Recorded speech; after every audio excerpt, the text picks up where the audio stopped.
अस्सलामुअलैकुम dear students. Hope कि आप सब खैरियत से होंगे। आज हम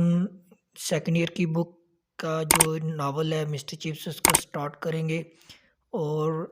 चूँकि ये इस नावल के लिहाज से मेरी पहली वीडियो है तो मैं आज आपको पहले इस पूरे नावल के मतलब कुछ मुख्तसर सा तारुफ दूंगा और फिर इसके बाद जो वीडियोस आएंगी उनमें हम इसे चैप्टर वाइज करने की कोशिश करेंगे। इसके अंदर की स्टोरी को देखेंगे और इसका एनालिसिस करेंगे, इसको ट्रांसलेट करेंगे और फिर इसकी जो भी मुमकिन है इसके अंदर से क्वेश्चन आंसर का जो एक पोर्शन होता है पेपर के अंदर उसको भी हल करने की कोशिश करेंगे। तो यहाँ से जबकि हमने मिस्टर चिप्स को स्टार्ट किया है तो सबसे पहले मैं आपको इस नावल के मतलब कुछ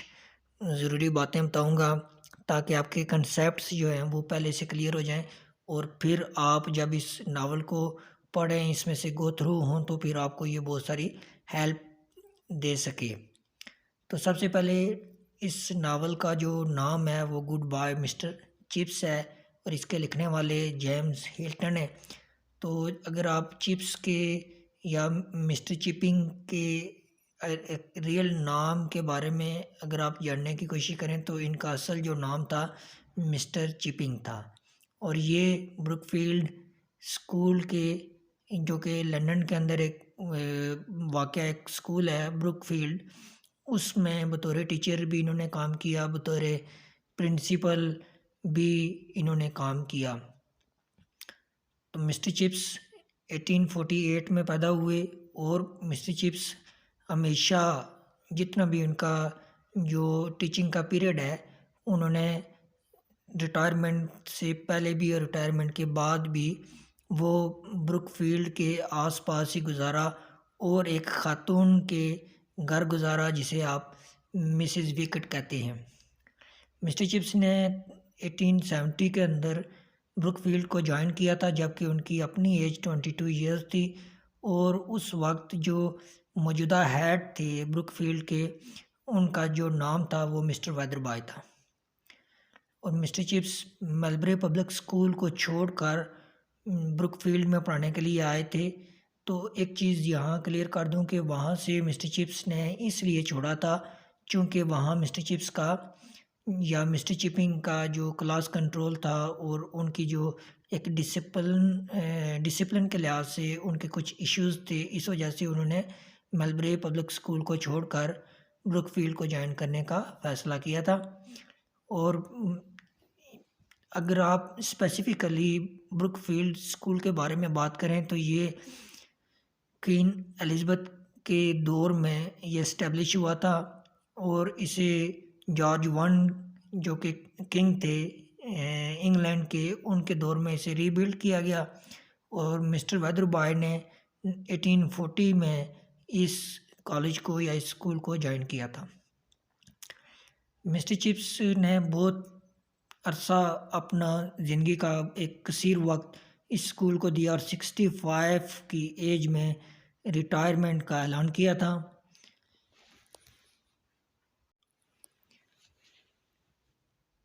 65 की एज में वो ब्रुकफील्ड से रिटायर हो गए और जब वो रिटायरमेंट ले चुके थे तो उस वक्त उन्हें जो रिटायरमेंट के गिफ्ट के तौर पर एक चेक और राइटिंग डेस्क और उन्हें एक क्लॉक एज ए गिफ्ट दी गई। फिर अगर आप ये तो कुछ बेसिक मालूमात थी। अगर उनके वहाँ जो दौरान टीचिंग उन्हें एक खातून मिली थी 1896 के साल में, जबकि वो समर की वेकेशन मनाने लेक डिस्ट्रिक्ट गए हुए थे तो वहाँ पर ग्रेट गैबल की पहाड़ी पर उन्हें एक खातून मिली। तो उन खातून का नाम कैथरीन ब्रिज था और कैथरीन ब्रिज और मिस्टर चिप्स की बाद में शादी भी हो गई थी और कैथरीन एक बहुत ही प्रोमिनेंट फिगर बन के ब्रुकफील्ड के अंदर ज़ाहिर हुआ और फिर बहुत ही जल्द कैथरीन इस दुनिया फ़ानी को छोड़ भी गई थी। तो कैथरीन फिर बहुत ही यानी कि 1 साल के बाद जबकि वो मिस्टर चिपिंग के साथ उनकी शादी हुई थी, तो 1 ही साल सर्वाइव कर पाई थीं और वो अपने बेटे को या बेबी को उसकी बर्थ के वक़्त दोनों माँ-बेटा जो है ना वफ़ात पा चुके थे। और जब इनकी मिस्टर चिपिंग के साथ कैथरीन मिली थी तो इनकी तकरीबन भी एज 25 इयर्स की थी। और फिर कैथरीन और मिस्टर चिप्स की आपस में शादी हो गई और इनकी शादी लंदन में ये तकरीबन भी a week before the beginning the autumn term हुई थी। और उसके कुछ ख़ास अगर इस नावल के इवेंट्स के बारे में बात करें तो जो मिस्टर मेल्ड्रम थे वो 1900 में जबकि वो 30 इयर्स की उम्र के थे तो वो फौत हो गए थे। और जो चिप्स की जो मिसेज़ हैं यानी कि कैथरीन और उनका जो बेटा है वो अप्रैल 1 1898 को इन दोनों की डेथ हो चुकी थी। और जब अब क्योंकि ये एक इवेंट इसके ऊपर फोकस करना बहुत ज़रूरी है कि जब मिस्टर मेल्ड्रम की वफ़ात हुई थी तो उसके बाद ही मिस्टर चिप्स को एज एक्टिंग हेड ब्रुकफील्ड का मुकर्रर किया गया था। और फिर मिस्टर जो रास्टन थे उन्होंने 37 की एज में ब्रुकफील्ड ज्वाइन किया था। फिर आगे चल के 1913 में चिप्स ने अपनी सर्विसेज से रिटायरमेंट का सोचा और फिर ऐलान भी किया। तो जब वो रिटायर हुए तो उनकी एज 65 थी। और फिर आगे चल के 1916 में कैथरस जो थे वो चिप्स से मिले और जो इनका जो मुलाकात थी वो मिसेस विकेट के घर में हुई और उन्हीं की ही रिक्वेस्ट पर वो इनसे मिले और इन्हें दोबारा से ब्रुकफील्ड ज्वाइन करने के लिए रिक्वेस्ट की। और इस तरह मिस्टर चिप्स ने उनकी रिक्वेस्ट पर दोबारा से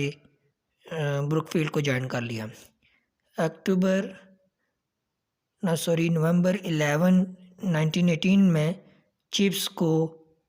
कोल्ड हो गया था और उन्हें सर्दी की वजह से कफ और कोल्ड की बीमारी थी। तो उन्हें ये बीमारी जो है ना 11 नवंबर 1918 को लाक हुई थी। तो तकरीबन भी मिस्टर चिप्स ने अपने जो लास्ट 15 इयर्स थे वो मिसेस विकेट के घर गुजारे हुए थे। और इस तरह 1930 को 1930 तकरीबन भी दिसंबर में मिस्टर चिप्स ने अपनी विल लिखी। और इन 1913 में ही एक इंसिडेंट ये भी पैदा हुआ जिसका इस जो नावल है इसके नाम के साथ बहुत गहरा ताल्लुक़ है कि एक छोटा सा बच्चा लिनफोर्ड मिस्टर चिप्स से मिलने के लिए आया था। मैं आपको आगे चल के लिनफोर्ड के बारे में बताऊंगा कि ऐसा क्या हुआ था कि जिसकी वजह से इस पूरे नावल का नाम गुड बाय मिस्टर चिप्स रखा गया। तो अगर आप इसकी नावल के इख्तितामी दौर की अगर आप बात करें तो जब कि मिस्टर चिप्स जो थे वो जो डेथ बेड पे थे तो उनसे जो मिलने वाली शख्सियात थीं वो डॉक्टर मैरीवेल थे, मिसेस विकेट थी और कार्टराइट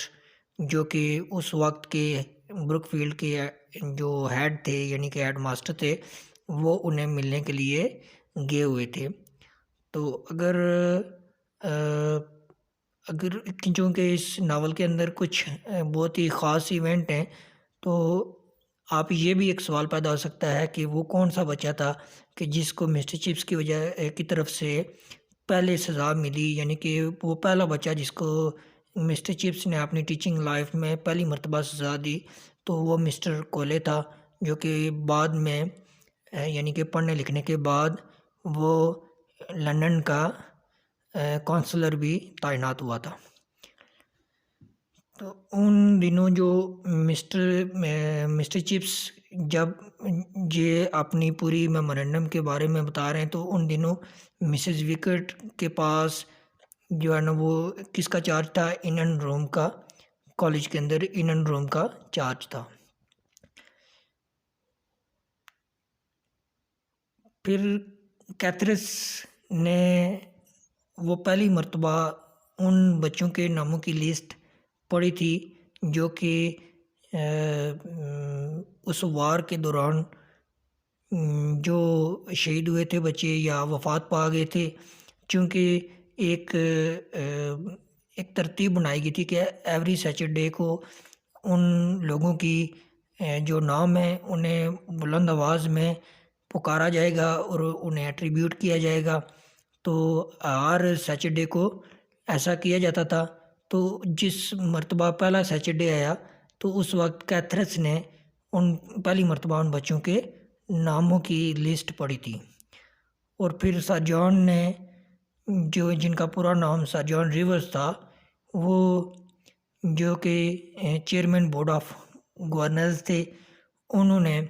एक मर्तबा एक ऑर्डर जारी किया था कि चिप्स को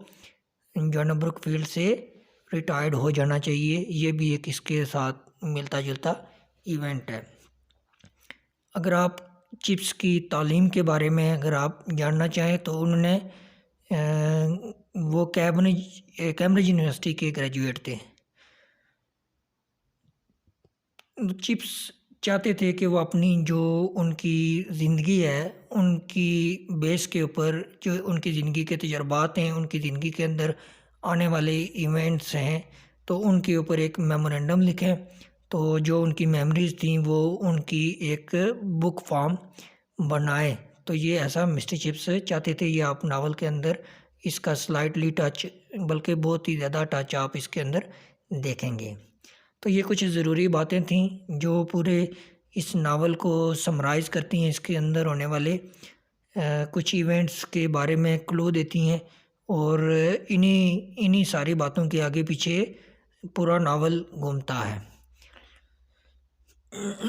सॉरी। तो मैंने आपसे कहा था कि मैं आपको चिप्स के इस जो नावल है गुड बाय मिस्टर चिप्स, इसके टाइटल के बारे में कुछ इन्फॉर्मेशन दूंगा। तो देखें, ये एक सेंटेंस है, गुड बाय मिस्टर चिप्स। अब इसका मिस्टर चिप्स की ज़ाती ज़िंदगी के साथ बहुत ही गहरा ताल्लुक़ है। हमने देखा है कि हमें इस पूरे नावल के अंदर कहीं भी चिप्स की फैमिली के बारे में, सिवाय कैथरीन ब्रिज के, कहीं भी किसी एक सिंगल फ़र्द के बारे में भी कोई मालूमात नहीं दी गई है। वो दरहकीकत ये इस वजह से कि उनके आगे पीछे उनकी फैमिली का कोई मेंबर था ही नहीं। उन्होंने सारी ज़िंदगी ब्रुकफील्ड में पढ़ाते पढ़ाते गुजारी है, और न ही हमें राइटर ने उनकी बाकी फैमिली के बारे में कोई इन्फॉर्मेशन दी है, माँ सिवाय एक इवेंट के कि एक म्यूज़ियम के अंदर होने वाली तकरीब में जब चिप्स बहुत छोटे थे तो उन्होंने शिरकत की थी। तो वो एक इवेंट हमें बताया जाता है। उसके अलावा उनकी फैमिली के साथ होने वाली कोई भी कोई सैर या कोई टूर नहीं बताया गया।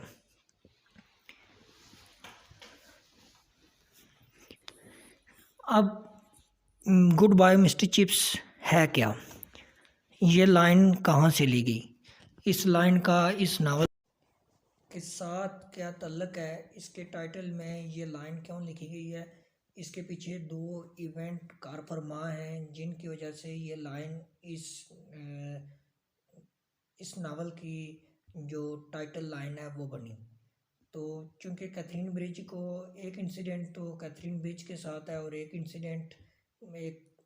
स्टूडेंट के साथ है, तो सबसे पहले हम बात करते हैं कि ये लाइन बज़ाते ख़ुद मिस्टर चिप्स की ज़िंदगी में क्या अहमियत रखती थी। तो इस लाइन का मिस्टर चिप्स की ज़िंदगी के साथ बहुत ही गहरा ताल्लुक़ था। जब उन्हें एक मर्तबा गुड बाय कहा गया था, तो वो उनको ऐसा कहना गुड बाय मिस्टर चिप्स उन्हें ऐसा था कि उन्हें ये इस लाइन ने ज़िंदगी अता की हो। और उन्हें जब दूसरी मरतबा गुड बाय मिस्टर चिप्स कहा गया तो वो हकीकत में उनकी जान लेकर चली गई। अब जब गर्मियों की छुट्टियां हो रही थी वहाँ, तो मिस्टर चिप्स अपने एक दोस्त के साथ वेस्टडेल में लेक डिस्ट्रिक्ट की तरफ जब वो गर्मी की छुट्टियां मनाने के लिए गए, तो जब उन्हें उनका जो दोस्त था समरवेल, उसने रास्ते में क्योंकि उसे घर पर कोई ज़रूरी काम दरपेश हो गया तो वो वापस आ गया। तो वो फिर मिस्टर चिप्स को वहाँ अकेला छोड़ के जब वो वापस आ गया तो दौराने वो तातीलात उनके साथ एक इंसिडेंट वाक़या हुआ। वो इंसिडेंट क्या था कि एक दिन जब वो मामूल के मुताबिक वेस्टडेल की तरफ निकले हुए थे ग्रेट गैबल की चोटी की जानब, तो उन्होंने क्या देखा कि एक चोटी के ऊपर एक खातून इशारे कर रही थी, हाथ हिला के किसी को पुकार रही थी। तो उन्होंने ये एक परसेप्शन बना लिया कि शायद ये खातून किसी मुसीबत में है, तो उसे मदद की ज़रूरत है, तो मैं इसकी मदद के लिए जाता हूँ। और जब वो उसकी तरफ भाग कर गए तो रास्ते में उनका पाँव स्लिप होने की वजह से वो स्लिप कर गए और जिनकी वजह से उनका जो टखना था वो फ्रैक्चर हो गया। तो जब कैथरीन ने उस लड़की ने ये देखा कि जो नौजवान उसकी तरफ भाग कर आ रहा था वो रास्ते में स्लिप होकर गिर गया है, तो वो जल्दी जल्दी से नीचे आई और उसने आकर रेस्क्यू किया मिस्टर चिप्स को। और फिर उन्हें अपनी दोस्त की मदद के साथ मिस्टर चिप्स को वहाँ से पकड़कर नीचे लाए और उन्हें उनकी रिहाइशगाह तक पहुँचाया। ये वो इंसिडेंट था कि जहाँ से कैथरीन और मिस्टर चिप्स के दरमियान ताल्लुकात का आगाज़ हुआ। चूँकि कैथरीन इस सारे इंसिडेंट के लिए अपने आप को ज़िम्मेदार समझती थी, तो वो इस वजह से रोज़ाना मिस्टर चिप्स से मिलने आया करती, उन्हें उनकी ज़रूरियात यानी कि उन्हें पानी वगैरह खाना पीना ये देने के लिए और उनकी केयर के लिए आ जाती। और जब मिस्टर चिप्स थोड़े से चलने के काबिल हुए तो उन्हें वो साइकिल पे बिठा के वहाँ पर लेक के किनारे पर भी लाया करती थी। इस तरह ये सारा वो सफ़र था जिसकी वजह से उनके दरमियान के जो ताल्लुकात थे वो संगीन नोयत इख्तियार कर गए और फिर बाद में यही ताल्लुकात उनकी शादी का मूजब बने। तो जब डिसाइड हो गई उनकी शादी कैथरीन ब्रिज के साथ, तो अ नाइट बिफोर वेडिंग एक वाक़या पेश आया कि जब वो वहाँ से वापस मिस्टर चिप्स अपने ब्रुकफील्ड की तरफ वापस आ रहे थे, तो उन्हें कैथरीन ने पूछा कि शादी के बाद मैं आपको किस नाम से पुकारा करूँगी। तो उन्होंने कोई जवाब नहीं दिया था अभी कि कैथरीन ने खुद ही कह दिया कि मैं भी बाकी बच्चों की तरह आपको मिस्टर चिप्स कहा करूँगी। और फिर ये कहकर कहका लगाया और उसके बाद जब उन्हें सी ऑफ करने की बारी आई तो उन्हें गुड बाय मिस्टर चिप्स कहा गया। ये पहली मर्तबा थी कि नावल के अंदर ये लाइन अपीयर हुई, गुड बाय मिस्टर चिप्स। इसी जज्बाती ताल्लुक़ की वजह से अब चूँकि चिप्स जो मिस्टर चिपिंग है उन्हें पहले ही इमेजिनेशन में रहने की और ख़यालात में सोचने की बहुत ज़्यादा वो उन्हें एडिक्शन थी या एक बीमारी कह लें, बीमारी तो नहीं कह सकते लेकिन एडिक्शन के लिहाज से आप कह लें। तो अब ये लाइन उनके लिए एक लाइफ गिवर बनकर आई कि इसके बाद उनकी इस नौजवान खातून के साथ शादी हो गई और उन्होंने फिर अपनी जो मैरिटल लाइफ थी उसका आगाज़ किया। तो यानी कि आप कह सकते हैं कि ये लाइन उनके लिए जब पहली मर्तबा बोली गई तो वो उनके लिए हसीन एक जुमला था, जो ऐसा जुमला कि जो उनकी ज़िंदगी में बहुत सारी खुशियाँ लेकर आया और उनका एक अपनी फैमिली बनी, एक परिवार बना। तो मिस्टर चिप्स की कैथरीन के साथ शादी का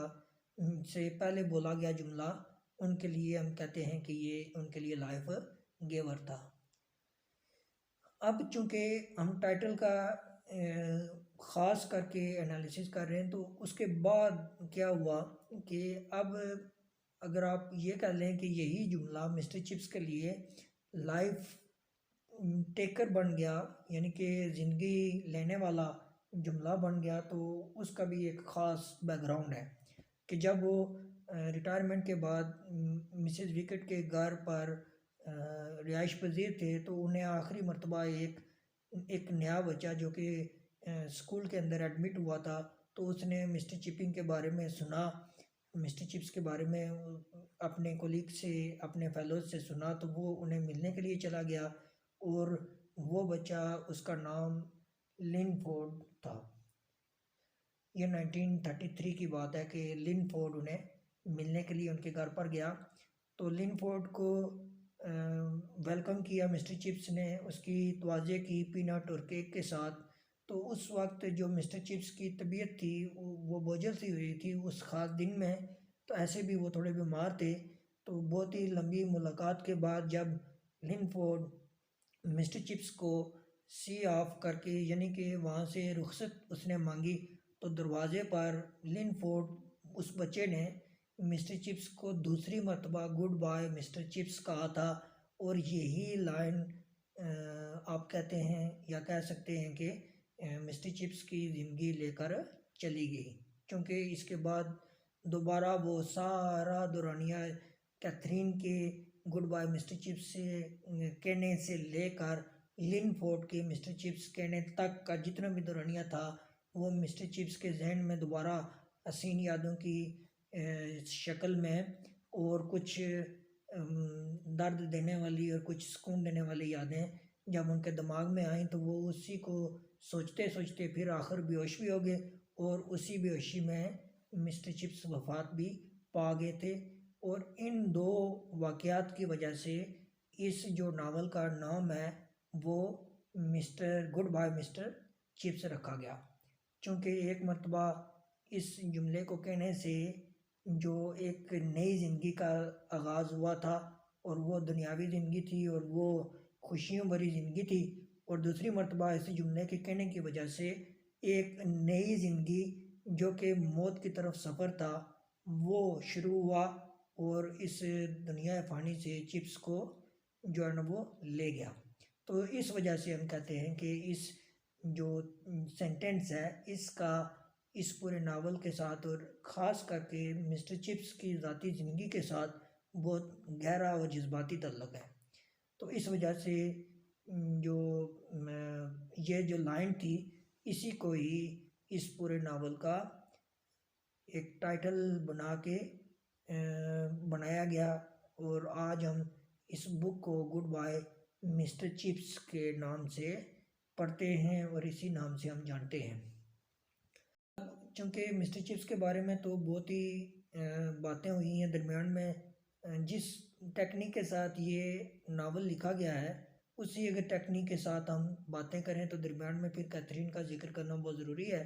तो कैथरीन की जब मिस्टर चिप्स के साथ मुलाकात हुई थी, तो उस वक्त कैथरीन का जो अपना स्टेटस था वो सिर्फ वो हाउस टीचर थी, और इससे ज़्यादा उसके पास थोड़े से पैसे थे जो उसने इस जॉब से कमाए हुए थे और अपने पास सेव किए हुए थे। इससे ज़्यादा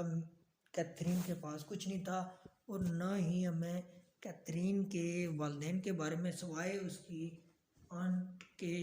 हमें किसी उसकी फैमिली के किसी फ़र्द के बारे में कोई मालूमात है।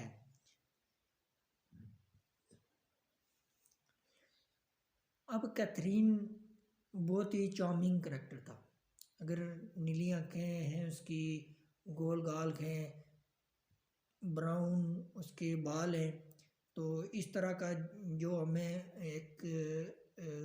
उसका जो स्केच दिया गया है वो इस तरह के स्केच था उसका। चार्मिंग थी, ब्यूटीफुल थी, और सबसे बढ़ के कि हर दिल अजीज़ ख़ातून थी कि जो उससे एक मरतबा मिलता तो वो उसकी जो गुफ्तगू का तरीका है, जो उसका बिहेव करने का जो तरीका है, उसके जादू में ज़रूर आ जाता था और उसके ऊपर गर्विदा हो जाता था, और सारे उससे जो है ना वो फ्रेंडली हो जाते थे। तो जब शादी के बाद मिस्टर चिप्स ने इंट्रोड्यूस करवाया कैथरीन को ब्रुकफील्ड के अंदर, तो शुरू में जो स्टाफ था और जो स्टाफ मेंबर्स की जो वाइफ्स थी वो कैथरीन के बारे में कुछ इतना अच्छा ख्याल नहीं रखती थी, यानी कि उन्हें अच्छी तो लगती थी लेकिन इज़हार नहीं करती थी। और सोचती थी कि ये अभी नई आई है तो इसे इतना प्रोटोकॉल देने की ज़रूरत नहीं है। लेकिन जैसा मैंने आपको पहले बताया कि वो करैक्टर ही ऐसा था कि चार्मिंग था और गुफ्तगू एसेंट थी उसकी। तो इस वजह से बहुत ही कम वक्त में जो बाकी स्टाफ है या उनकी जो बाकी स्टाफ की जो वाइव्स हैं वो भी उसके उसने गुफ्तार से उसके किरदार से जो है ना मुतासर हो गई, और वो जो जेलसी का एक अंसर था वो कहीं ज़ायल हो गया। अब कैथरीन एक बहुत ही प्रोमिनेंट फिगर बनकर ब्रुकफील्ड में आया था। वो ब्रुकफील्ड के बहुत ही ऑर्गेनाइजेशन के लिहाज से बहुत सारे इवेंट भी उसने ऑर्गेनाइज किए, और जो एडमिनिस्ट्रेशन थी उस तक जो है ना वो उसके अपने रिसोर्सेज बन चुके थे, और एक पावरफुल और प्रोमिनेंट फिगर बनकर सामने उभर चुकी थी कैथरीन।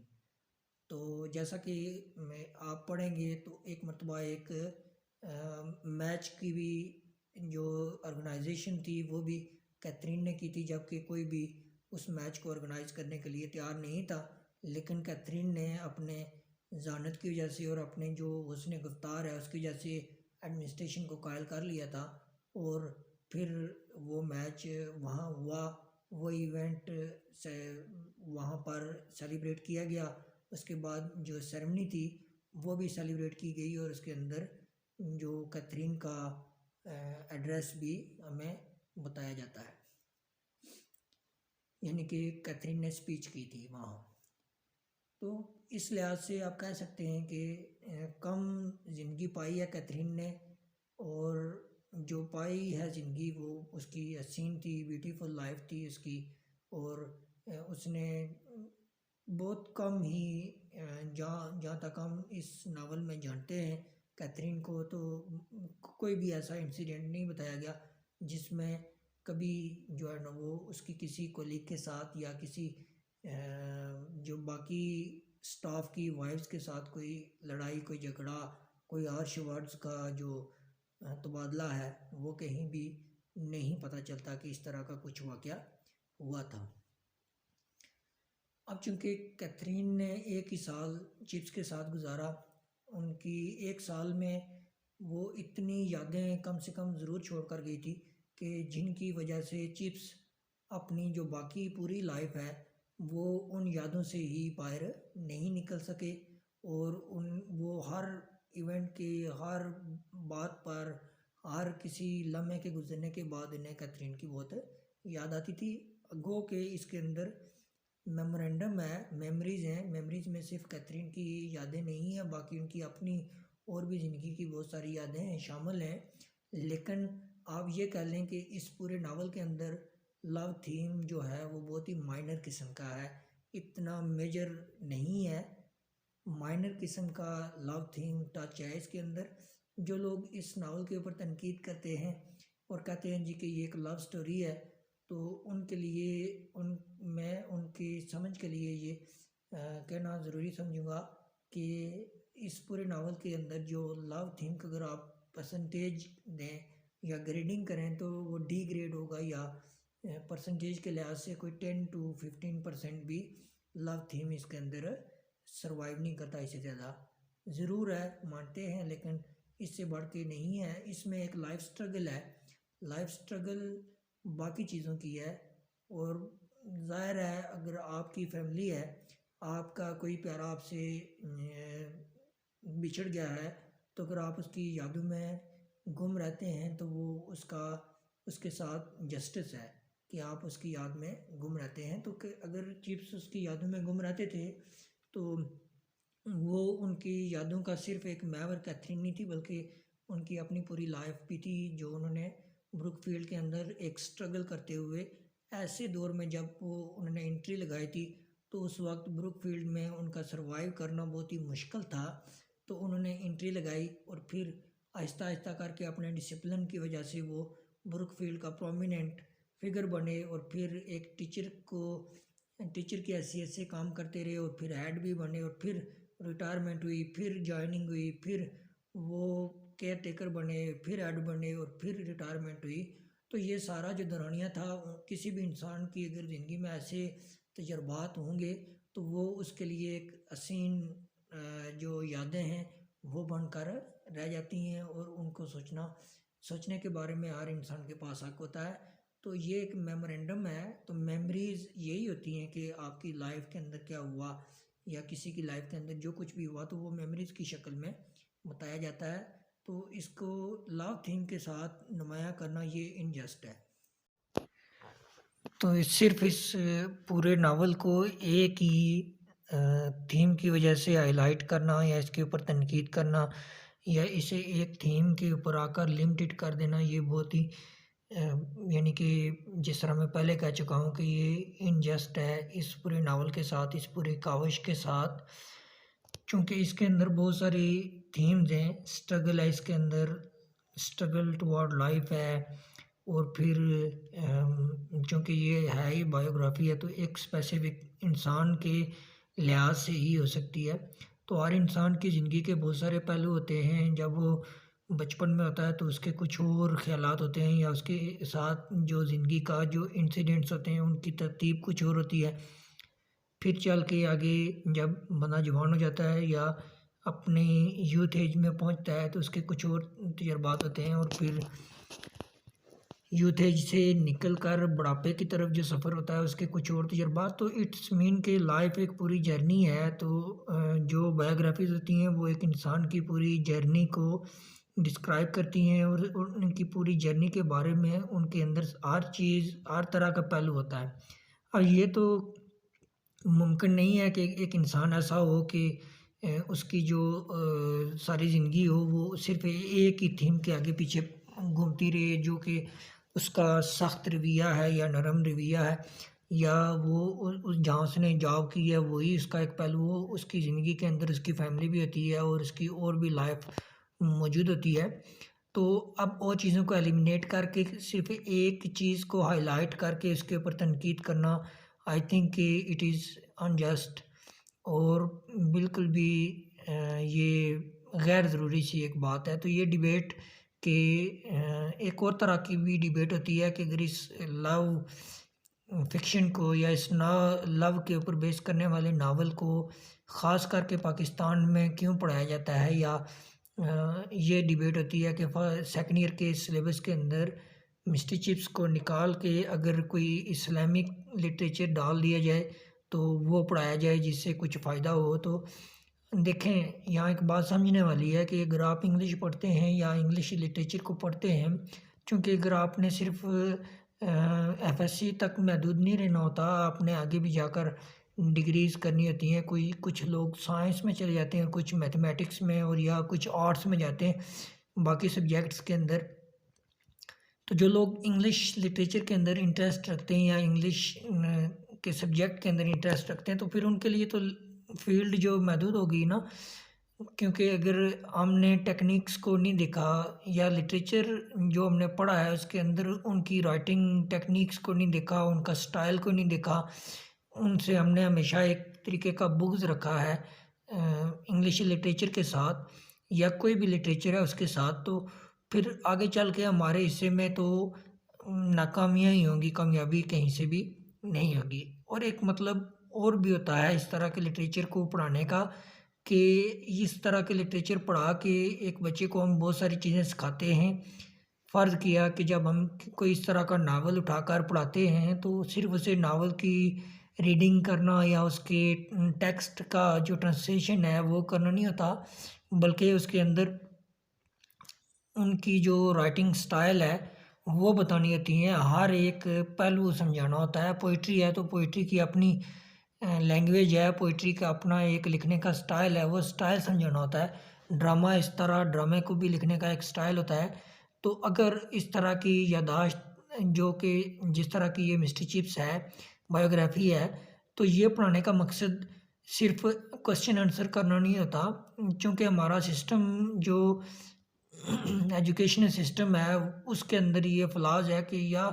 नहीं भी होगा कहीं, लेकिन अक्सर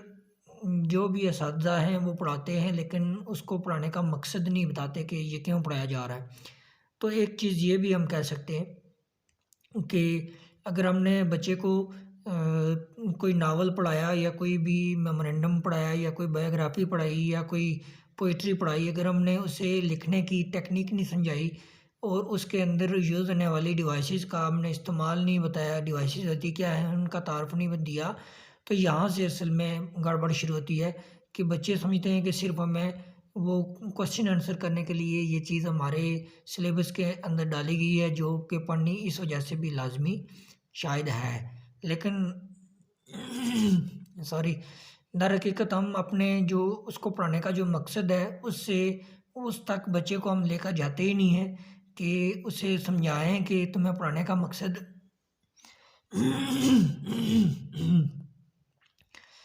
तुम्हें पढ़ाने का मकसद ये नहीं है कि तुमने क्वेश्चन और आंसर करने हैं इसके, बल्कि तुम्हें पढ़ाने का मकसद ये है कि आपने सीखना है इसके अंदर से कि इसको लिखा किस तरह गया है। चूँकि हमारी तरफ तो नहीं, लेकिन फ़ॉरेन कंट्रीज़ के अंदर इतनी एज के जितनी एज के हमारे बच्चे होते हैं, फर्स्ट ईयर, सेकंड ईयर के या 9-10 के, तो उन्हें तो हम इतना आओ-नाव देते ही नहीं हैं सिलेबस के साथ। तो फ़ॉरेन के अंदर होता ये है कि इतनी एज के जो बच्चे होते हैं वो अपनी स्टोरीज़ लिख रहे होते हैं, अपने नॉवेल्स लिख रहे होते हैं, अपनी कहानियाँ लिख रहे होते हैं और वो अपने यानी कि उनकी जो सेल्फ क्या कहते हैं आप, कंपोज़िशंस आ चुकी होती हैं इतने बच्चों की। इसी वजह से वो लोग इन चीज़ों को फ़ॉलो करते हैं और इनको देखते हैं कि इनके अंदर क्या-क्या टेक्निक्स हैं, और लिटरेचर या जो पहले से एग्जिस्टिंग लिटरेचर है उसको पढ़ने का मकसद उन्हें सही तरह से समझ आ जाता है, और वो भी उन्हें जो पढ़ाने वाले हैं वो उन्हें सही उसके मतलब की तरफ लेकर जाते हैं। हमारी तरफ इश्यू ये है कि हम बच्चे को उसके सही मतलब की तरफ लेकर जाते ही नहीं हैं। अब इसको अगर सही तरीके के साथ पढ़ाया जाए, अगर इसके अंदर टेक्निक्स का जो भी टेक्निक्स इस्तेमाल हुई हैं वो समझाई जाएँ कि किस तरह फ्लैशबैक टेक्निक है, फ्लैश फॉरवर्ड है, जिसे आप एपिलॉप्स कहते हैं, प्रीलॉप्स कहते हैं। प्रीलॉप्सिस और एपिलॉप्सिस, आगे जाना, पीछे जाना, फिर यादों में गुम हो जाना, फिर वो करंट सिचुएशन को डिस्कस करना, फिर बायोग्राफिक जो इसकी सिचुएशन है फिर उसके अंदर चले जाना। तो अगर इस तरह उन्हें समझाया जाए तो हमारे बच्चे भी कम से कम ये क्वेश्चन करना छोड़ देंगे कि ये हमें आखिर पढ़ाया ही क्यों जाता है, क्योंकि हम उन्हें बताते ही नहीं है कि उन्हें पढ़ाया क्यों जाता है। तो इस वजह से भी एक ये क्वेश्चन हमेशा मौजूद रहता है। तो ये बात यहाँ करना मैं मुनासिब समझता था, क्योंकि मैं तकरीबन भी 11 टू 12 ईयर से टीचिंग के शुबा से मुंसलिक हूँ। तो हम जिस क्लास में हर साल जो भी नई क्लास आती है, ख़ास करके ये मिस्टर चिप्स के लिहाज से हर स्टूडेंट की ज़बान के ऊपर ये क्वेश्चन होता है जी, कि क्योंकि उन्होंने पहले से ही सुना होता है, सोशल मीडिया से पढ़ा होता है और बच्चों को डिस्कस करते हुए सुना होता है, तो वो भी यही आकर सवाल करते हैं कि सर ये हमें क्यों पढ़ाया जाता है, इसके बजाय हमें कोई इस्लामिक लिटरेचर क्यों नहीं पढ़ाया जाता। तो अब इस्लामिक लिटरेचर भी पढ़ाना बहुत ज़रूरी है, क्योंकि हमारा जो ताल्लुक़ है वो इस्लाम के साथ है, हम उसी की वजह से हम हैं। लेकिन अब जिस तरह, चूँकि जो हिस्टोरिकल बुक्स होती हैं या हिस्टोरिकल जितनी भी स्टोरीज़ होती हैं उनके अंदर टेक्निक्स बहुत कम इस्तेमाल की गई होती हैं, उनकी राइटिंग की टेक्निक्स। तो इस वजह से अगर हम कोई हिस्टोरिकल कोई मज़मून उठाकर या कोई चैप्टर उठाकर या किसी बंदे की लाइफ़ को हिस्टोरिकली उठाकर बता दें, तो कुछ वो जो लिटरेचर के अंदर पाई जाने वाली वो फिर एक बुक की फॉर्म हम पढ़ा सकते हैं, लेकिन हम उसके अंदर टेक्निक्स को नहीं बता सकते। फ़र्ज़ करते हैं कि अगर हम किसी कोई प्रोमिनेंट जो इस्लामिक शख्सियत है या कोई सहाबाए कराम के ऊपर एक लिखी हुई कोई कहानी हम डाल देते हैं, तो उनके अंदर इस तरह फ्लैशबैक और फ्लैश फॉरवर्ड होने वाली टेक्निक्स नहीं हैं। वो सिर्फ़ एक बायोग्राफ़ीज़ लिखी जाती हैं। तो उस वजह से भी हम यानी कि जो राइटिंग स्टाइल्स हैं वहाँ से हम पिक नहीं कर सकते। तो एक वजह ये भी है कि हम उस तरह के लिटरेचर को इस जगह नहीं पढ़ा सकते। तो अगर हमने आगे का सोचना है, अगर हमने आगे आने वाली जो तालीम है हमारी, किसी ने एमए इंग्लिश भी करना होता है, लैंग्वेज के अंदर जाना होता है, लिटरेचर के अंदर जाना होता है, तो उन लोगों के लिए फिर आगे चल के बहुत ही यानी कि आप कह सकते हैं कि एक मुसीबत खड़ी हो जाती है। जैसा कि मैं आपके साथ अपना तजुर्बा शेयर करता हूँ कि जब मैं एमए करने के लिए गया था, तो मुझसे टीचर ने, जो हमारे लेक्चरर थे, उन्होंने पूछा कि आपको मैट्रिक से पहले पढ़ी हुई कोई कहानी याद है तो वो सुना दें। तो रियली मैं आपको ट्रूली ये बता रहा हूँ कि हमें जिस तरह पढ़ाया गया वो रटा सिस्टम था, और उस रट्टे में हमें कुछ भी पता नहीं था कि हमने क्या पढ़ा है क्या नहीं पढ़ा। अगर हमने उस वक्त उस दौर में अगर सही तरह हमारे टीचर्स ने या हमने खुद उस दौर में सही पढ़ा होता, हर चीज़ की स्टाइल को देखा होता, या हमने उसकी तह तक जाने की कोशिश की होती, तो मैं इस क्वेश्चन का आंसर बाखूबी दे सकता कि मुझे वो फ़लाँ कहानी पता है, उसके अंदर ये टेक्निक इस्तेमाल हुई है, ये राइटिंग है। तो फिर टीचर ने मौका पाते हुए ही मुझसे पूछ लिया था ये द ओल्ड मैन एंड सी के बारे में। तो ये चूँकि मैंने खुद पढ़ा हुआ था, इसलिए मैंने उन्हें थोड़ा-सा सैटिस्फाई किया, इतना ज़्यादा सैटिस्फाई नहीं किया। तो उस वक़्त मुझे उस जो मैंने आपसे पीछे जो एक हमारा एक क्वेश्चन है हर बंदे का, वो डिस्कस होता है, तो उस वक़्त में हमारे जो प्रोफ़ेसर हज़रात थे, उन्होंने समझाया कि यही वजह है कि हम आपको फर्स्ट ईयर और सेकंड ईयर में इस तरह के फ़ॉरेन लिटरेचर से गुज़ारते हैं, ताकि आपको आगे आने वाली मुश्किलात को कम से कम किया जाए, मिनिमाइज़ कर लिया जाए। तो ये सारी वजूहत होती हैं कि जिनकी वजह से हम किसी भी लिटरेचर को पढ़ते हैं, किसी भी लिटरेचर को समझने की कोशिश करते हैं। तो सिर्फ़ इन्हें टाइम पास ना समझें या सिर्फ़ इन्हें क्वेश्चन आंसर के तक ना लेकर जाएँ। चीज़ों को पढ़ें, टेक्स्ट को बखूबी पढ़ें, बगौर पढ़ें, और फिर उनके अंदर से उस्ताद की मदद के साथ टेक्निक्स को निकालें और उनको जानने की कोशिश करें कि इसके अंदर टेक्निक्स क्या हैं। तो बातें बहुत सारी हो गई हैं चिप्स के मतलब, और चिप्स के अगर मैं आपको शॉर्ट सा एक फिर आपकी याददाश्त के लिए एक शॉर्ट सा अगर खुलासा सा बयान कर दूं, तो आपके लिए आई थिंक कि वो बहुत ही सपोर्टेड होगा। तो चिप्स 1848 में पैदा हुआ, और 1850 में जब बरतानिया में एक सनती नुमाइश हो रही थी, तो वो उस नुमाइश के अंदर भी शामिल हुआ था। मैंने वीडियो के अंदर अपने इस लेक्चर के अंदर उस नुमाइश का ज़िक्र किया था। 1869 में उसने फिर मेलबरे स्कूल में बतौर एक उस्ताद की जॉइनिंग की, लेकिन वहाँ वो कुछ अर्सा ही लगाया। वो इस वजह से कि उसका डिसिप्लिन अच्छा नहीं था, क्लास कंट्रोल ना होने की वजह से वो सरवाइव नहीं कर सका, और फिर उसने 1870 में ब्रुकफील्ड में एज ए टीचर मुलाजमत अख्तियार की, और 1896 में जबकि उसकी उम्र 48 थी, तो वो कैथरीन ब्रिज से मिला, और दोनों ने एक दूसरे को पसंद किया, और फिर बाद में उनकी शादी भी हो गई। लेकिन इनकी जो शादी के 2 साल तकरीबन बाद ही 1 अप्रैल 1898 में कैथरीन अपने नौमौलूद बच्चे समेत फ़ौत हो चुकी थी, और चिप्स के लिए एक बहुत ही अजीम किस्म का सदमा था, और बाकी जो चिप्स की जो रेस्ट ऑफ लाइफ है वो चिप्स ने इसी सदमे के साथ गुजारी, और इसी सदमे में आखिर उसकी भी मौत वाक़या हुई। और 1908 में चिप्स की जब उम्र 60 ईयर्स की थी, तो उसके हेडमास्टर मिस्टर रास्टन ने, जिसका मैं पहले ज़िक्र कर चुका हूँ, इनसे रिटायर होने को कहा, और चिप्स ने रिटायर होने से पहले मर्तबा इनकार किया था, और दोनों के दरमियान एक झगड़ा सा हो चुका था। और उस झगड़े में लेकिन जो सबसे पॉजिटिव बात है कि जितना भी स्टाफ था और जितने भी वहाँ के मौजूदा लोग थे, उन्होंने चिप्स का ही साथ दिया था।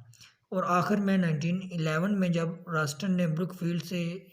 रुखसत ली, चला गया वहाँ से, तो 1913 में चिप्स जबकि दोबारा बीमार था, तो उस वक्त भी उसको आफत थी कि वो दोबारा से ब्रुकफील्ड को ज्वाइन कर ले। और लेकिन उसकी अब जो उम्र थी वो 65 बरस हो चुकी थी, तो उसने फिर इसी बात में इत्फाक किया कि, या ये समझकर उसने फिर कि अब वो अपनी जो ज़िम्मेदारियाँ हैं वो बखूबी सर अंजाम नहीं दे सकता, तो उसने फिर मुलाजमत से रिटायरमेंट ले ली और 1917 में ब्रुकफील्ड का जब दूसरा हेडमास्टर जिसका मैं ज़िक्र किया था कि मिस्टर चैटर्स बीमार पड़ गया, तो दोबारा से फिर चिप्स ने ब्रुकफील्ड में कायम मकाम हेडमास्टर के तौर पर काम शुरू कर लिया था। और फिर जब ये दौर जंग के ज़माने का है और फिर जंग के अख्ताम पर 11 नवंबर को आई थिंक 1918 को चिप्स ने दोबारा से इस्तीफ़ा दिया और फिर अपने जो अगली ज़िंदगी के जो 15 साल थे उसने आराम से अपने घर में यानी कि मिसेस विकेट के घर में बिस्तर पर गुजारे। और वो सिर्फ क्या था उसके पास कि वो महज माजी की जो खूबसूरत यादें थीं उनमें हमेशा घिरा रहता था और इन्हीं यादों की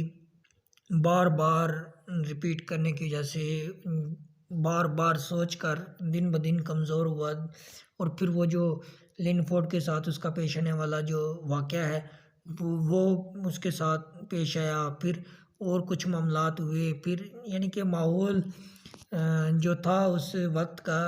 वो भी इसके ऊपर एक यानी कि चिप्स की शख्सियत के ऊपर गहरा असर छोड़ता था। और इस तरह ये इतने सारे जो बैक वक्त बहुत सारे गम थे,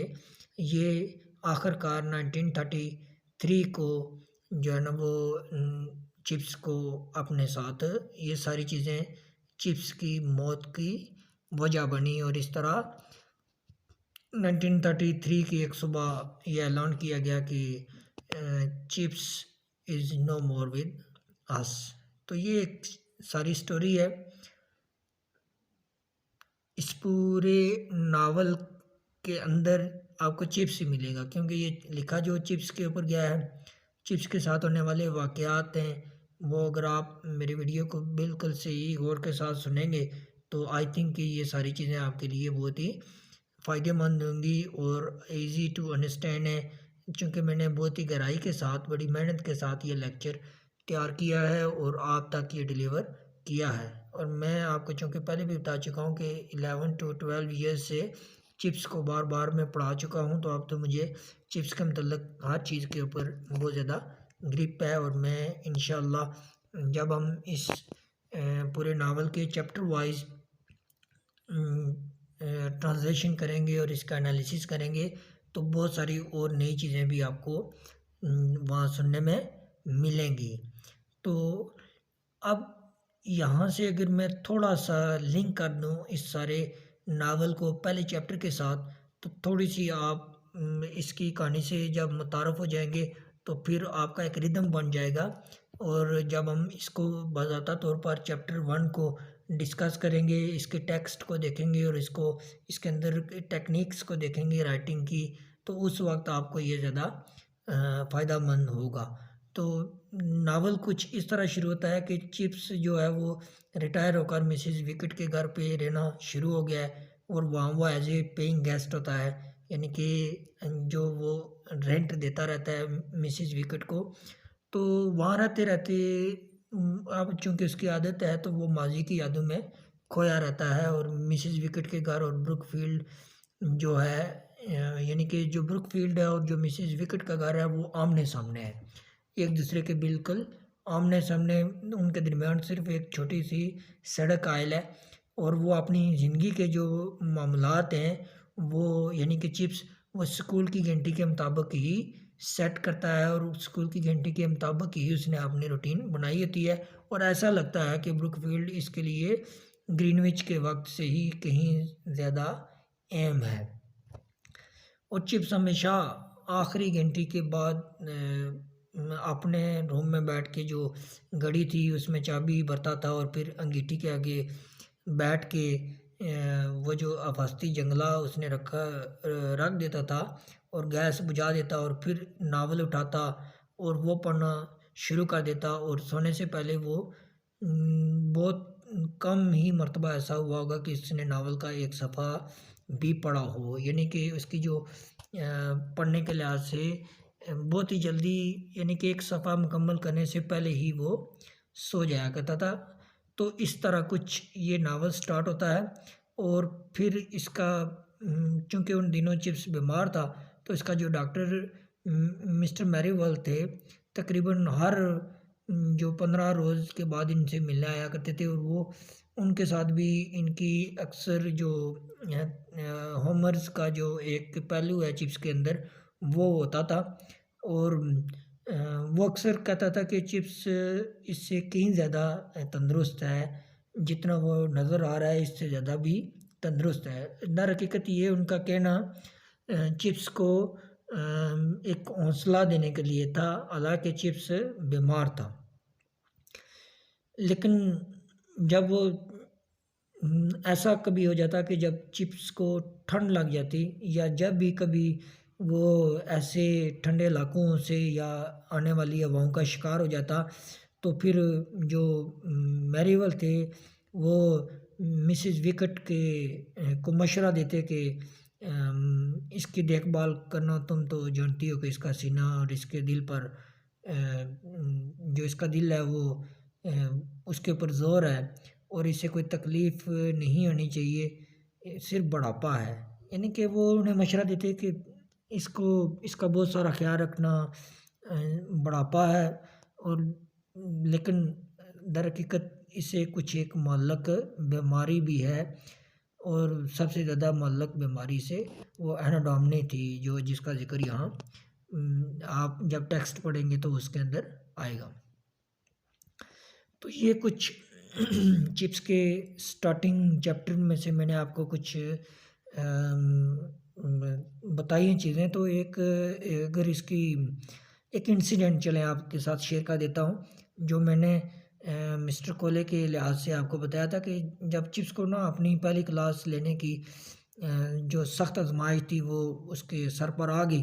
तो शायद वो गुरूब आफ्ताब का ही वक्त हुआ होगा कि एक बड़े सारे हॉल में जो 500 तकरीबन जो बच्चे थे जो कि अनडिसिप्लिन थे, जिन्हें वो बदतहज़ीब लड़के कहता है, वो खड़े थे। और जो जितने भी नए असातिज़ा और जो उनके कोचेस थे वो उनके लिए वहाँ क्या थी कि एक मज़ेदार तफरीह का भी बंदोबस्त किया गया था। और जैसे ही जो ना चिप्स अपनी नशिस्त पर बैठा हाल में एक मुकम्मल खामोशी छा गई थी। और चिप्स ने जो अपनी अंदरूनी परेशानी को छुपाने के लिए क्या किया कि अपने चेहरे के ऊपर एक तेवरी सी चढ़ा ली। और ऐसे में फिर वहाँ ये हुआ कि किसी लड़के ने जो चेयर की जो लीड थी वो गिरा दी, और जिससे चिप्स को मौका मिल गया और उसने रौब जमाने के लिए गिरजा के तुम वहाँ 5वीं कतार में मौजूद, तुम सुर्ख बालों वाले, क्या नाम है तुम्हारा, ये उसके एक्चुअली अल्फाज थे। और उसने फिर आगे से लड़के ने जवाब दिया कि कोहली जनाब। तो आगे से फिर उसने कहा कि ठीक है कोहली, तुम्हारे ज़िम्मे अब जो 100 सतरें हैं, यानी कि 100 लाइन्स हैं जो कि तुमने लिखनी है, और इसके बाद कोई मसला जो है ना वो नहीं हुआ। कहते हैं कि फिर उसके बाद कोई डिसिप्लिन के लिहाज से ये सज़ा पाने के बाद चिप्स के साथ अगर हम कोले के लिहाज से बात करें या और बच्चों के लिहाज से बात करें तो कोई भी ऐसा इंसिडेंट नहीं हुआ था। तो ऐसा लगता था कि चिप्स ने बहुत ही कोई अजीम कारनामा सर कर लिया हो, क्योंकि मिस्टर वैदर बॉय ने उनसे कहा था कि अगर आपने यहाँ सर्वाइव करना है तो पहले दिन से अपना जो क्लास कंट्रोल है वो जमा के रखना है, कंट्रोल बनाना है। और जो आपकी ग्रिप है पूरी क्लास के ऊपर वो अच्छी होनी चाहिए, डिसिप्लिन आपका अच्छा होना चाहिए, मिजाज के अंदर सख्ती आप दिखाएंगे तो सर्वाइव कर पाएंगे, अदरवाइज़ आप वो मेलबरे स्कूल की तरह ही नाकामी के साथ हमकिनार हो जाएंगे। अब जो मिस्टर वैदर बॉय थे उनको चूँकि चिप्स पहले ही उनके लिए फादरली फिगर के तौर पर वो दिखता था, तो वो उसके साथ चिप्स के साथ उनका एक ज़ाती लगाव था, शफ़क़ाना रवैया रखते थे वो उनके साथ। तो इस वजह से भी हम कहते हैं कि जो मिस्टर वैदर बॉय था वो चिप्स के साथ बहुत अच्छा था। और अब चिप्स का वहाँ स्टेबल होना, उसके स्टेबल होने के अंदर जो सबसे ज़्यादा जिस शख्स की खिदमात सारे कार फरमा थी, या जो सबसे ज़्यादा जिस शख्स ने मिस्टर चिप्स को सपोर्ट किया वो मिस्टर वैदर बॉय थे। सॉरी। तो मिस्टर वैदर बॉय की वजह से ही चिप्स ब्रुकफील्ड के अंदर अपने कदम जमाने में कामयाब हुआ था। अब ये कुछ मैंने आपको पहले चैप्टर में से कुछ चीज़ें जो फ़र्दन फ़र्दन बताई हैं। जब हम इसको मुकम्मल तौर पर पढ़ेंगे, मुकम्मल तौर पर इसके टेक्स्ट के अंदर से जो जितने भी इंसिडेंट हैं उनको अकॉर्डिंग टू टेक्स्ट पढ़ेंगे, तो उस वक्त हमें समझ आएगी कि असल में चिप्स के अंदर और कौन कौन से वाक़यात पाए जाते हैं। तो स्ट्रगल है, लाइफ इज़ टू सफ़र है, ज़िंदगी हमेशा सफ़र करने के लिए है, आराम करने के लिए ये दुनिया नहीं है और ये फूलों की सेज भी नहीं है। इस दुनिया के अंदर हर किसी के साथ हार्श रियलिटीज़ होती हैं, कुछ नाखुशगवार इंसिडेंट पेश आते हैं, कुछ हसीन यादें होती हैं। तो ज़िंदगी में लोग वही कामयाब होते हैं कि जो अपने साथ पेश आने वाले वाक़यात को उनके साथ चलते हैं, यानी कि उनके साथ चलते तो ज़रूर हैं लेकिन उनको अपने ऊपर हावी करके मायूसी का शिकार नहीं हो जाते। दुनिया हकीकत में उन लोगों की होती है। तो सर्वाइव करने के लिए दुनिया, अब देखें हमारे हाथ में तो कुछ भी नहीं है। हमारे साथ रुनमा होने वाले इंसिडेंट्स और हमारे साथ जितनी भी जो होती हैं टाइम टू टाइम जो हम तजर्बात से गुज़रते हैं, वो हमारी अपनी सेल्फ चॉइस नहीं होती, वो डिवाइन चॉइस होती है। और वो डिवाइन जो पावर है, यानी कि अल्लाह ताला की जो ज़ात है, वो हमें ड्राइव करती रहती है हमारी आखिरत की तरफ, हमारी मंजिल की तरफ, डेस्टिनेशन की तरफ। तो अब ज़िंदगी के तल्ख़ तजर्बात को करना, तल्ख़ तजर्बात से गुज़रना, ये एक्सपीरियंसेस कहलाते हैं। और एक पुख्तगी उसी वक्त आती है कि जब इंसान बहुत सारे एक्सपीरियंसेस से गुज़र जाता है। तो ये यहाँ इस पूरे नावल के अंदर वो ये पैदा होने से लेकर मरने तक की जो पूरी स्टोरी है, और जो जितने भी इसके अंदर जो प्रैक्टिकल लाइफ के तजर्बात हैं, और फिर जो पर्सनल लाइफ के कुछ तजर्बात हैं, जिस तरह के कैथरीन का आना, कैथरीन का वापस चले जाना, और साथ ही जो एक उसका बेबी भी सर्वाइव नहीं कर पाया, तो यानी कि चिप्स की आगे कोई जनरेशन भी नहीं बन पाई। तो ये सारी चीज़ें चिप्स के दिलो दिमाग पर हावी हो चुकी थी, और इसी वजह से चिप्स इन जज्बात से, इन ख्यालात से निकल ही नहीं पाया, और उसने लाइफ को उस तरह से एंजॉय नहीं किया। तो एक चीज़ और भी थी कि उसे बहुत कम लोग उसके बारे में जानते थे कि चिप्स की कभी शादी भी हुई थी, और चिप्स की कोई वाइफ यानी कि कैथरीन भी थी। तो सारे उसे बैचलर ही कहते थे। तो लेकिन जो चिप्स ज़ाती तौर पर अंदर से बहुत दुखी था, बहुत ही मायूस था, और जो उसने ज़िंदगी के अंदर जो तजर्बात किए थे, वो उसके लिए एक मुसलसल एक याददाश्त बनकर रह गए थे। तो ये था हमारा पूरा नावल, जिसको मैंने बहुत ही वीडियो तो ज़रूर लंबी हो चुकी है, लेकिन कोशिश की है कि आप अगर मेरी वीडियो तक पहुंच जाएं और आपको चिप्स के जो ये नावल है, इसमें से हर चीज़ का पता चल जाए, और आप एक सिंगल वीडियो से पूरे नावल के बारे में पूरी मालूमात हासिल कर सकें। ये मेरी अपनी ज़ाती कोशिश थी, जिसकी मैंने तकमील की है, और आपको चिप्स के लिहाज से हर चीज़ के बारे में मालूमात दी है। और होप कि अगर आपने ये वीडियो सुन ली तो ये आपके लिए बहुत ही हेल्पफुल होगी, और ये इनजस्ट होगा कि अगर आप ये वीडियो सुन लें और इस वीडियो के नीचे कमेंट ना करें, और मुझे अपने जो तजर्बा है उससे आगाह ना करें, तो ये बहुत ही इनजस्ट होगा। तो ज़रूर मैं कहूँगा कि मेरे इस चैनल को सब्सक्राइब करें, इस वीडियो को लाइक करें, और चैनल को सब्सक्राइब करने के बाद बेल आइकन को प्रेस कर लें, ताकि आने वाली जो इसी जो हमारी सीरीज़ की जो अगली वीडियो है, यानी कि चैप्टर नंबर 1, वो आपको फ़ौरन मैसर आ सके। जहाँ भी हैं खुश रहें, अपने आगे पीछे लोगों का ख्याल रखें, और एक चीज़ लेसन के तौर पर याद रखें कि सच बोलें, और दिल को हमेशा साफ़ रखें, और कभी भी किसी के साथ किसी किस्म का कोई धोखा ना करें। अल्लाह आपका हामी और नासिर रहेगा। और ये चीज़ें आपकी नेकी करैक्टर बनता है जब आप अंदर से साफ़ हो जाते हैं, जब आप अंदर से बिल्कुल प्योर हो जाते हैं, तो उस वक्त आपकी करैक्टर बिल्डिंग होती है और आप फिर एक पॉजिटिव करैक्टर के अमल इंसान बन जाते हैं। तो बजाय अपने गलतियों को सुधारने के आप अपने दिल को सुधार लें, अपने दिल को नेकी की तरफ ले आएँ, बजाय इसके कि आप गुनाह छोड़ने की सबीलें ढूँढें कि गुनाह कैसे छूटेंगे। जब आप अपने दिल को साफ़ कर लेंगे, नेकी की तरफ आ जाएँगे, तो गुनाह आपसे छूट जाएँगे। ये मेरी तरफ से आपके लिए लेसन है। खुश रहें, आबाद रहें, फिर मिलेंगे इंशाअल्लाह एक नई वीडियो के साथ। तब तक के लिए अल्लाह हाफ़िज़।